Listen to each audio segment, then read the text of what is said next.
Welcome. It's hard to know exactly when we are live. Welcome to the fourth installment of our memoir writing class. We are virtual only today. We don't have anybody in the classroom with us, and I hope you're safe and warm at home with the weather we've been experiencing. I want to say that I am so inspired by the work that some of you have been sending in, and it's really a privilege to read a little bit about your lives, and that's something I'm grateful for. Today, I'd like to talk about journaling, or a form of journaling that we could call a day in the life. And you might have done that kind of exercise before. If you already keep a diary or write regularly in a journal, then you are ahead of the game on this one. And if you don't, then you can learn a new prompt or starting point for memoir writing. The concept that we're going to talk about today, a day in the life, can be very literal. And for instance, I think about my father-in-law, who is an incredibly accomplished writer, a historian, and he's a published author. He has kept a journal since he was very young, since he was a little boy, and he's in his 80s now. Every day, he writes down the bare basics of what happened in his day. And I sent out an email if you're signed up for this class. And if you're not signed up and you just found us on YouTube, welcome. You can still sign up by emailing info@ndld.org. That's North Douglas Library District. So my father-in-law, his name is Richard Phillipson. He's super amazing. And when he writes in his journal or day in the life, it might sound something like up at 6 a.m., loaded the fireplace, fed the dogs. The kids are visiting from Oregon, so we went out to pizza for dinner. That might be his whole entire entry in a day, 2 or 3 lines, very, very basic. And over the course of his life, those have helped him remember details as he goes to then flesh out stories. Or he'll say, oh, I wonder when it was that Ryan and Miriam and the grandkids visited from Oregon in 2020. Well, there were no visits in 2020, but he might say that, and he can look back through his very factual journal entries. Others of you and myself, I keep kind of a feelings journal, and at times I've kept that online in a blog. I did include some links to some of that.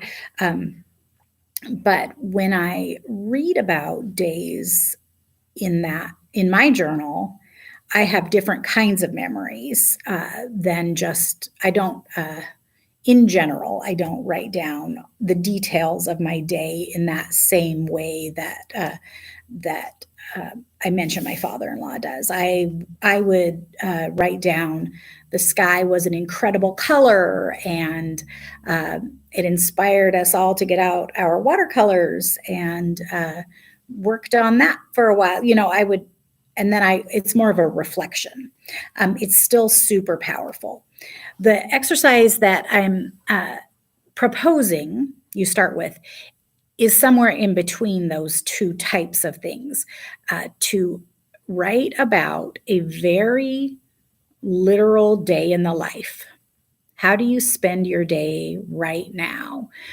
Do you set an alarm clock? Do you eat oatmeal? If you just kind of write down a chronological day in your life, notice how many details you have.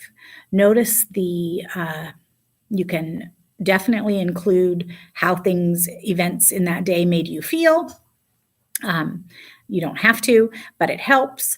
And the people you interacted with, the places you went, or sites that you saw.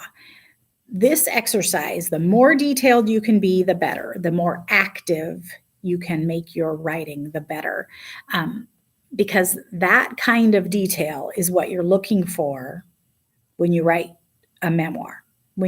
So take your day in a life, that exercise, and then see what it brings up, applying it then to something that you're writing about that maybe happened a decade ago.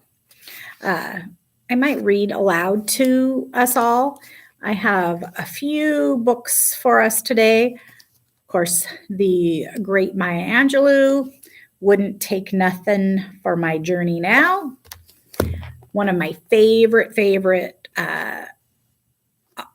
writing reflections, Stephen King on writing. He may not be one of your favorite writers. He may be. He writes thrillers, and some of his books have inspired movies. But as a writer who talks about how the process works, I find him to be really, really inspirational. I'm going to read aloud something that he wrote that was not exactly a day in the life, but it has so many specifics. He starts, when I was 10, I feared my sister Megan. It was impossible for her to come into my room without breaking at least one of my favorite toys, usually the favorite of favorites. Her gaze had some magical tape-destroying quality. Any poster she looked at seemed to fall off the wall only seconds later. Well-loved articles of clothing disappeared from the closet. She didn't take them, at least I don't think so, only made them vanish. I'd usually find that treasured t-shirt or my favorite Nikes deep under the bed months later, looking sad and abandoned among the dust kitties. When Megan was in my room, stereo speakers blew, window shades flew up with a bang, and the lamp on my desk usually went dead. On one occasion, Megan poured orange juice into my cereal. On another, she squirted toothpaste into the toes of my socks while I was taking a shower.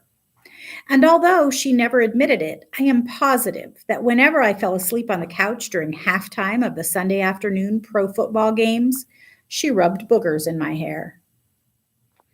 So that is a reflection or that he wrote about his sister. He goes on to say they have a good relationship today. The level of detail is what I want to notice there. I want you to notice is that he did not say, my sister Megan tormented me. He showed us exactly how. So when you're writing your day in a life exercise, I challenge you again, apparently love that word, challenge, to add the details, to show us rather than just tell us about your day. You might use some very active verbs. You might use some descriptive language so that we can get the feeling of your day. I think I have something specific in this book on writing well. All of these are available in the library. Yes, bits and pieces on writing well. Verbs. Use active verbs unless there is no comfortable way to get around a passive verb.